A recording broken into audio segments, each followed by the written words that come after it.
ಧರ್ಮಸ್ಥಳಕ್ಕೆ ಕಳಂಕ ಮೆತ್ತಲು ಬಂದವರೇ ಲಾಕ್ ಆಗಿದ್ದ ಹೇಗೆ? 6 ಜನರ ಕೂಟ ಧರ್ಮಸ್ಥಳವನ್ನ ಟಾರ್ಗೆಟ್ ಮಾಡಿದ್ದ ಹೇಗೆ?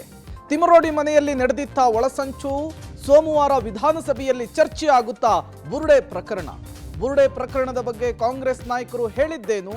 ಇದರ ಜೊತೆಗೆ ಮತ್ತಷ್ಟು ಸುದ್ದಿಗಳ ಕಂಪ್ಲೀಟ್ ಡೀಟೇಲ್ಸ್ ಕರ್ನಾಟಕ ಟಾಪ್ 20ಯಲ್ಲಿ. ಧರ್ಮಸ್ಥಳ ಬುರುಡೆ ಕೇಸ್ ಬಗ್ಗೆ ತನಿಖೆ ನಡೆಸಿರುವ ಎಸ್ಐಟಿ ಬೆಳ್ತಂಗಡಿ ಕೋರ್ಟ್ಗೆ ಪ್ರಾಥಮಿಕ ವರದಿ ಸಲ್ಲಿಸಿದೆ. ಕ್ರಿಮಿನಲ್ ಪಿತೂರಿ, ಕ್ರಿಮಿನಲ್ ಸಂಚು, ಕ್ರಿಮಿನಲ್ ಷಡ್ಯಂತ್ರ, ಧರ್ಮಸ್ಥಳಕ್ಕೆ ಕಳಂಕ ಮೆತ್ತಲು ಬಂದವರೇ ಈಗ ಬೆತ್ತಲಾಗಿದ್ದಾರೆ. ಪಿತೂರಿ ಬಗ್ಗೆ ಎಸ್ಐಟಿ ಸುದೀರ್ಘ ತನಿಖೆ ನಡೆಸಿದ್ದು ವರದಿ ಸಲ್ಲಿಕೆ ಮಾಡಿದೆ. ಈ ವರದಿಯಲ್ಲಿ ಚಿನ್ನಯ್ಯ, ತಿಮರೋಡಿ, ಗಿರೀಶ್ ಮಟ್ಟಣ್ಣನವರ್, ವಿಠ್ಠಲಗೌಡ, ಟಿ ಜಯಂತ್ ಹಾಗೂ ಸುಜಾತಾ ಭಟ್ ಸೇರಿದಂತೆ 6 ಮಂದಿಯ ಮುಖವಾಡವನ್ನ ಕಳಿಸಿದೆ. ಪಬ್ಲಿಕ್ ಟಿವಿ ಬ್ರೇಕ್ ಮಾಡಿದ ಈ ಎಕ್ಸ್ಕ್ಲೂಸಿವ್ ವರದಿ ಇವತ್ತು ದಿನವಿಡೀ ಭಾರಿ ಚರ್ಚೆಗೆ ಕಾರಣವಾಗಿದೆ. ಈ 6 ಜನರ ಕೂಟ ಧರ್ಮಸ್ಥಳವನ್ನ ಟಾರ್ಗೆಟ್ ಮಾಡಿ ಹೇಗೆಲ್ಲ ಷಡ್ಯಂತ್ರ ಮಾಡಿದ್ರು ಅನ್ನೋ ಅಂಶವನ್ನ ಇಂಚಿಂಚಾಗಿ ವಿವರಿಸಿದೆ. ಧರ್ಮಸ್ಥಳದ ಬುರುಡೆ ಗ್ಯಾಂಗ್ನ ಷಡ್ಯಂತ್ರ ಬಗ್ಗೆ ಕೋರ್ಟ್ಗೆ ಎಸ್ಐಟಿ ಪ್ರಾಥಮಿಕ ವರದಿ ಸಲ್ಲಿಕೆ ಮಾಡಿದೆ.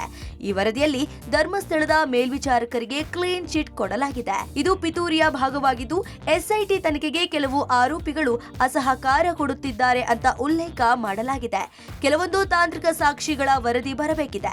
ತನಿಖೆ ಪೂರ್ಣಗೊಂಡ ನಂತರ ಅಂತಿಮ ವರದಿ ಸಲ್ಲಿಕೆ ಆಗಲಿದೆ. A1 ಚಿನ್ನಯ್ಯನ ಹೇಳಿಕೆ, ಸಾಕ್ಷಿದಾರ ಪ್ರದೀಪ್ ಹೇಳಿಕೆ, FSL ರಿಪೋರ್ಟ್, ಬ್ಯಾಂಕ್ ಖಾತೆಗಳ ಪರಿಶೀಲನೆ, ಎಲೆಕ್ಟ್ರಾನಿಕ್ ಎವಿಡೆನ್ಸ್, ಮೆಡಿಕಲ್ ರಿಪೋರ್ಟ್ಸ್ ಎಲ್ಲಾ ಸಾಕ್ಷ್ಯಾಧಾರ ಸಂಗ್ರಹಿಸಿ ಎಸ್ಐಟಿ ತನಿಖೆ ನಡೆಸಿದ್ದು ತನಿಖೆಯಲ್ಲಿ ಬುರುಡೆ ಗ್ಯಾಂಗ್ ಬಂಡವಾಳ ಬಯಲಾಗಿದೆ. ಧರ್ಮಸ್ಥಳದ ಬುರುಡೆ ಗ್ಯಾಂಗ್ನ ಮುಖವಾಡ ಕಳ್ಚಿದೆ. ಆಮಿಷಕ್ಕೆ ಒಳಗಾಗಿ A1 ಚಿನ್ನಯ್ಯ ಸುಳ್ಳು ಹೇಳಿದ್ದಾನೆ. ಚಿನ್ನಯ್ಯನಿಗೆ ಹಣ ಕೊಟ್ಟು ಪುಸಲಾಯಿಸಿದ ಬುರುಡೆ ಗ್ಯಾಂಗ್ ಸುಳ್ಳು ಹೇಳಿಸಿ ವಿಡಿಯೋ ರೆಕಾರ್ಡ್ ಮಾಡಿಕೊಂಡು ಪ್ಲಾನ್ ಮಾಡಿದೆ. ಬಳಿಕ ಚಿನ್ನಯ್ಯ ಅಪರಿಚಿತ ಶವ ಹೂತಿದ್ದೇನೆಂದು ಸುಳ್ಳು ಹೇಳಿದ್ದ. ಚಿನ್ನಯ್ಯನಿಗೆ ವಿಠ್ಠಲಗೌಡ ಮೊದಲಿನಿಂದ ಪರಿಚಿತ. ಆ ವಿಠ್ಠಲಗೌಡ ಮಹೇಶ್ ತಿಮರೋಡಿ ಮನೆಗೆ ಚಿನ್ನಯ್ಯನನ್ನ ಕರೆದೊಯ್ದಿದ್ದ. ಮಹೇಶ್ ಶೆಟ್ಟಿ ತಿಮರೋಡಿ ಮನೆಯಲ್ಲಿ ಒಳಸಂಚು ನಡೆದಿದ್ದು, ಸಂಚಿನ ಸಭೆಯಲ್ಲಿ ಮಟ್ಟಣ್ಣನವರ್, ಜಯಂತ್, ವಿಠ್ಠಲಗೌಡ ಭಾಗಿಯಾಗಿದ್ರು. ಧರ್ಮಸ್ಥಳ ಮೇಲ್ವಿಚಾರಕರ ವಿರುದ್ಧ ಪಿತೂರಿಗೆ ಪ್ಲಾನ್ ಮಾಡಿದ್ದ ಬುರುಡೆ ಗ್ಯಾಂಗ್ 100 ಶವ ಹೂತಿರುವುದಾಗಿ ಚಿನ್ನಯ್ಯನಿಂದ ಸುಳ್ಳು ಹೇಳಿಸಿತ್ತು. ಅದನ್ನ ವಿಡಿಯೋ ರೆಕಾರ್ಡ್ ಮಾಡಿಕೊಂಡಿದ್ದ ಪಿತೂರಿ ಸಾಧಕರು ತಲೆಬುರುಡೆಯೊಂದನ್ನ ಚಿನ್ನಯ್ಯನಿಗೆ ಕೊಟ್ಟು ಪೊಲೀಸರಿಗೆ ದೂರು ಕೊಡಿಸಿದ್ರು. ನ್ಯಾಯಾಧೀಶರ ಮುಂದೆ ಚಿನ್ನಯ್ಯ ಹೇಳಿಕೆ ಕೊಡುವಂತೆ ಪ್ರೇರೇಪಿಸಿದ್ರು. ಚಿನ್ನಯ್ಯ ಇವರಿಂದ ಹಣ ಪಡೆದು ಸುಳ್ಳು ಹೇಳಿರುವುದು ತನಿಖೆಯಲ್ಲಿ ಗೊತ್ತಾಗಿದೆ. ಧರ್ಮಸ್ಥಳ ಕೇಸ್ನಲ್ಲಿ A2 ಆಗಿರೋ ಮಹೇಶ್ ಶೆಟ್ಟಿ ತಿಮರೋಡಿ ಮನೆಯಲ್ಲೇ ಧರ್ಮಸ್ಥಳ ವಿರುದ್ಧ ಒಳಸಂಚು ನಡೆದಿತ್ತು. ಧರ್ಮಸ್ಥಳ ವಿರುದ್ಧ ಸುಳ್ಳು ಆರೋಪ ಮಾಡುವ ದುರುದ್ದೇಶ ಹೊಂದಿದ್ದ ತಿಮರೋಡಿ ಚಿನ್ನಯ್ಯನಿಗೆ ಆಮಿಷವೊಡ್ಡಿ ದೂರು ಕೊಡಿಸಿರುವ ಆರೋಪ ತಿಮರೋಡಿ ಮೇಲಿದೆ. ಯಾವುದೋ ತಲೆಬುರುಡೆಯನ್ನ ಚಿನ್ನಯ್ಯನೇ ಹೂತಿದ್ದ ಬುರುಡೆ ಎಂದು ಬಿಂಬಿಸುವ ಪ್ರಯತ್ನ ನಡೆದಿತ್ತು. ಅನನ್ಯ ಭಟ್ ಪಾತ್ರ ಸೃಷ್ಟಿಯಲ್ಲೂ ತಿಮರೋಡಿ ಕೈವಾಡ ಇದೆ. ಇನ್ನು ವಿಠ್ಠಲಗೌಡನಿಂದ ಬಂಗ್ಲೆಗುಡ್ಡದಿಂದ ಮಟ್ಟಣ್ಣನವರ್ ತಲೆಬುರುಡೆ ತರಿಸಿಕೊಂಡಿದ್ದು ಬೆಂಗಳೂರಿನ ಅಪಾರ್ಟ್ಮೆಂಟ್ನ ಸೆಕ್ಯೂರಿಟಿ ಗಾರ್ಡ್ ರೂಮಿನಲ್ಲಿ ಬುರುಡೆ ಇಟ್ಟಿದ್ದ. ನಂತರ ತಲೆಬುರುಡೆಯನ್ನ ಜಯಂತ್ಗೆ ಕೊಟ್ಟು ದೆಹಲಿಗೆ ತರಿಸಿಕೊಂಡಿದ್ದ ಆರೋಪ ಈತನ ಮೇಲಿದೆ. ತಲೆಬುರುಡೆ ಸಮೇತ ಸುಪ್ರೀಂ ಕೋರ್ಟ್ಗೆ ದೂರು ಕೊಡಲು ಪ್ರಯತ್ನ ಮಾಡಿದ್ದು, ಪ್ರಯತ್ನ ವಿಫಲವಾದ ಹಿನ್ನೆಲೆಯಲ್ಲೇ ಅದೇ ಬುರುಡೆಯನ್ನ ತಿಮರೋಡಿ ಮನೆಗೆ ತರಿಸಿದ್ದ. ಚಿನ್ನಯ್ಯನಿಗೆ ಸುಳ್ಳು ದೂರು ನೀಡುವಂತೆ ಹಣವೂ ಕೊಟ್ಟಿದ್ದ. ಹಸಿ ಸುಳ್ಳು ದೂರು ಕೊಡಿಸುವುದರಲ್ಲಿ ಗಿರೀಶ್ ಮಟ್ಟಣ್ಣನವರ್ ಪಾತ್ರ ದೊಡ್ಡದಿದ್ದು, ಸುಜಾತಾ ಭಟ್ ಮಗಳ ಕತೆ ಸೃಷ್ಟಿ ಹಿಂದೆಯೂ ಈತನ ಕೈವಾಡವಿದೆ. ಧರ್ಮಸ್ಥಳದ ಬುರುಡೆ ಕೇಸ್ನಲ್ಲಿ A4 ವಿಠ್ಠಲಗೌಡ, A5 ಜಯಂತಿ ಈ ಇಬ್ಬರು ಸಂಚಿನ ಭಾಗವೇ ಆಗಿದ್ದಾರೆ. ಬಂಗ್ಲೆಗುಡ್ಡದಿಂದ ತಲೆಬುರುಡೆ ತಂದಿದ್ದೆ ವಿಠ್ಠಲಗೌಡ. ತಲೆಬುರುಡೆಯನ್ನು ಗಿರೀಶ್ ಮಟ್ಟಣ್ಣನವರ್ಗೆ ಕೊಟ್ಟಿದ್ದೆ ಈತ. ಚಿನ್ನಯ್ಯನನ್ನು ತಿಮರೋಡಿ ಮನೆಗೆ ಕರೆ ತಂದಿದ್ದೆ ವಿಠ್ಠಲಗೌಡ. ಮಟ್ಟಣ್ಣನವರ್ ಅಣತಿಯಂತೆ ಜಯಂತ್ ಬುರುಡೆಯನ್ನ ಮನೆಯಲ್ಲಿಟ್ಟಿದ್ದ.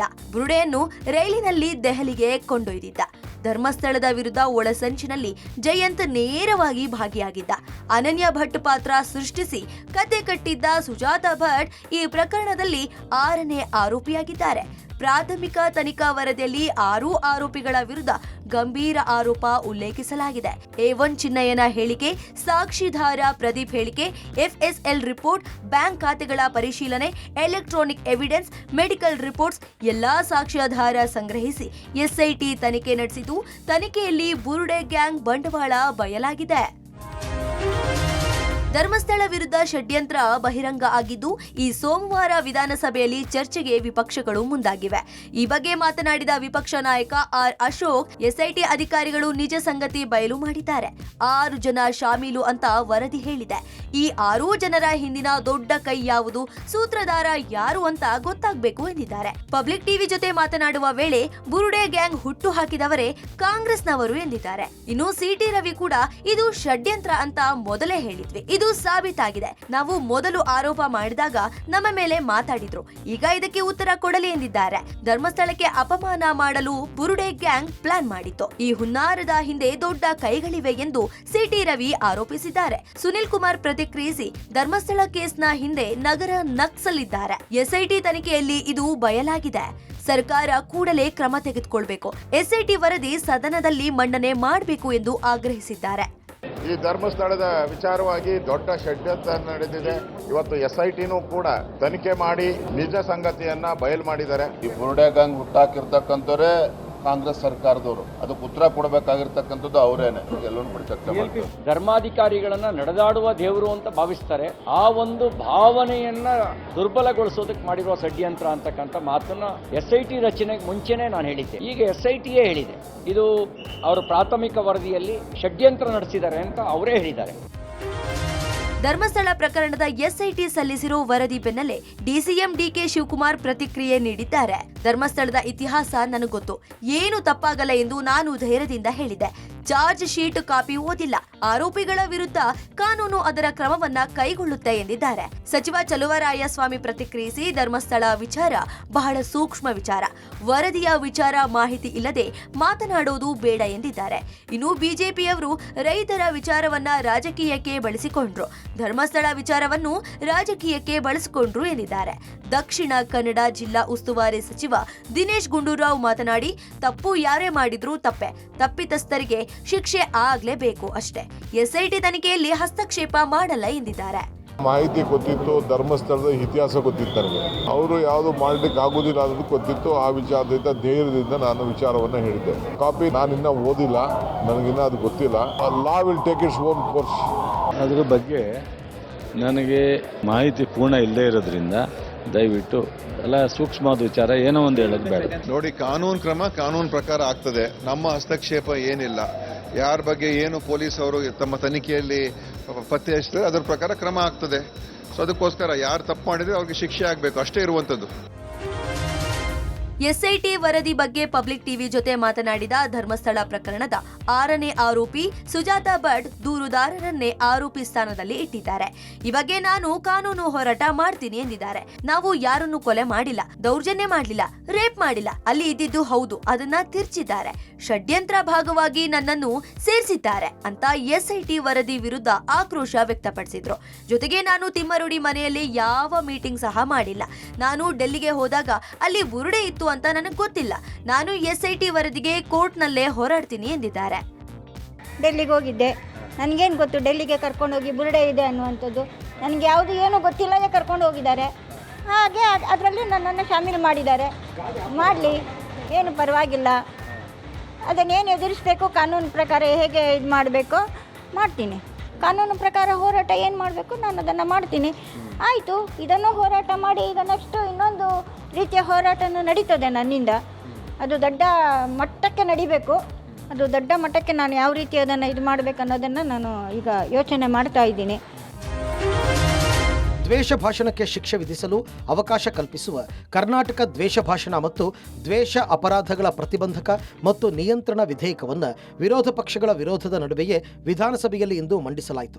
ಪ್ರಶ್ನೋತ್ತರ ಕಲಾಪದ ನಂತರ ಗೃಹ ಸಚಿವ ಡಾಕ್ಟರ್ ಜಿ ಪರಮೇಶ್ವರ್ ಅವರು ದ್ವೇಷ ಭಾಷಣ ಮತ್ತು ದ್ವೇಷ ಅಪರಾಧಗಳ ಪ್ರತಿಬಂಧಕ ಮತ್ತು ನಿಯಂತ್ರಣ ವಿಧೇಯಕವನ್ನು ಮಂಡಿಸಿದರು.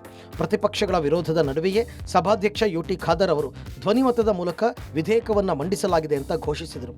ದ್ವೇಷ ಭಾಷಣವನ್ನು ಉತ್ತೇಜಿಸುವವರಿಗೂ ಶಿಕ್ಷೆಗೆ ಅರ್ಹರಾಗಿದ್ದಾರೆ. 3 ವರ್ಷಗಳ ಕಾಲ ಶಿಕ್ಷೆ, 5,000 ರೂಪಾಯಿ ದಂಡಕ್ಕೆ ಅರ್ಹರಾಗಿದ್ದಾರೆ.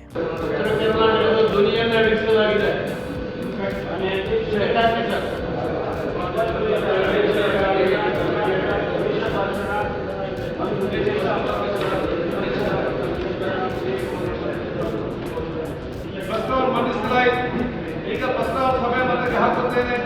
ಪ್ರಸ್ತಾವ ಹೀಗಿದೆ: 20 ಕರ್ನಾಟಕ ದ್ವೇಷ ಭಾಷಣ ಮತ್ತು ದ್ವೇಷಗಳ ಅಪರಾಧಗಳ ಪ್ರತಿಬಂಧಕ ವಿಧೇಯಕವನ್ನು ಮಂಡಿಸಲು ಸಭೆ ಅನುಮತಿ ನೀಡಬೇಕು. ಪ್ರಸ್ತಾವದ ಪರವಾಗಿರುವ ಹೌದು ಸಭೆ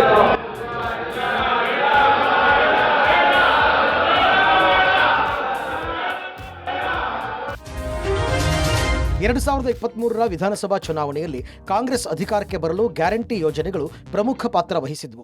ಆದರೆ ಈಗ ಅದೇ ಯೋಜನೆಗಳು ಪಕ್ಷದ ಒಳಗೆ ಅಸಮಾಧಾನಕ್ಕೆ ಕಾರಣವಾಗಿದೆ. ಬೆಳಗಾವಿಯಲ್ಲಿ ನಡೆದ ಕಾಂಗ್ರೆಸ್ ಶಾಸಕಾಂಗ ಪಕ್ಷದ ಸಭೆಯಲ್ಲಿ ಕಾಂಗ್ರೆಸ್ ಶಾಸಕರು ರಾಜ್ಯ ಸರ್ಕಾರದ ಮಹತ್ವಾಕಾಂಕ್ಷೆಯ ಗ್ಯಾರಂಟಿ ಯೋಜನೆಗಳ ಬಗ್ಗೆ ತೀವ್ರ ಅಸಮಾಧಾನ ವ್ಯಕ್ತಪಡಿಸಿದ್ದಾರೆ. ಶಾಸಕರ ಪ್ರಕಾರ ಜನಸಾಮಾನ್ಯರು ಗ್ಯಾರಂಟಿ ಯೋಜನೆಗಳ ಬಗ್ಗೆ ಅಷ್ಟಾಗಿ ಹೊಗಳಿಕೆಯ ಮಾತುಗಳನ್ನು ಆಡ್ತಾ ಇಲ್ಲ. ಬದಲಿಗೆ ತಮ್ಮ ಕ್ಷೇತ್ರಗಳಲ್ಲಿ ದೇವಸ್ಥಾನಗಳ ಅಭಿವೃದ್ಧಿ, ಸಭಾಭವನಗಳ ನಿರ್ಮಾಣ, ರಸ್ತೆಗಳ ಸುಧಾರಣೆ ಸೇರಿದಂತೆ ಹಲವು ಅಭಿವೃದ್ಧಿ ಕಾರ್ಯಗಳಿಗೆ ನೆರವು ಬಯಸುತ್ತಿದ್ದಾರೆ. ಕೇವಲ ಗ್ಯಾರಂಟಿ ಯೋಜನೆಗಳ ಮೇಲೆ ಅವಲಂಬಿತರಾಗಿದ್ದರೆ ಜನರಿಗೆ ಬೇಕಾದ ಇತರ ಮೂಲಭೂತ ಸೌಕರ್ಯಗಳು ಮತ್ತು ಅಭಿವೃದ್ಧಿ ಕಾರ್ಯಗಳು ಹಿನ್ನಡೆ ಅನುಭವಿಸುತ್ತವೆ ಅಂತ ಅವರು ವಾದಿಸಿದ್ದಾರೆ. ಗ್ಯಾರಂಟಿ ಯೋಜನೆಗಳಿಂದಾಗಿ ಅಭಿವೃದ್ಧಿ ಕಾರ್ಯಗಳಿಗೆ ಮೀಸಲಿಡಬೇಕಾದ ಅನುದಾನದ ಕೊರತೆ ಎದುರಾಗಿದೆ ಎಂಬ ಕಳವಳ ಕೂಡ ವ್ಯಕ್ತವಾಗಿದೆ. ಗ್ಯಾರಂಟಿ ಸ್ಕೀಮ್ ಪುನರ್ ಪರಿಶೀಲನೆಗೆ ಶಾಸಕರು ಸಲಹೆ ಕೊಟ್ಟಿರುವುದಾಗಿ ತಿಳಿದುಬಂದಿದೆ.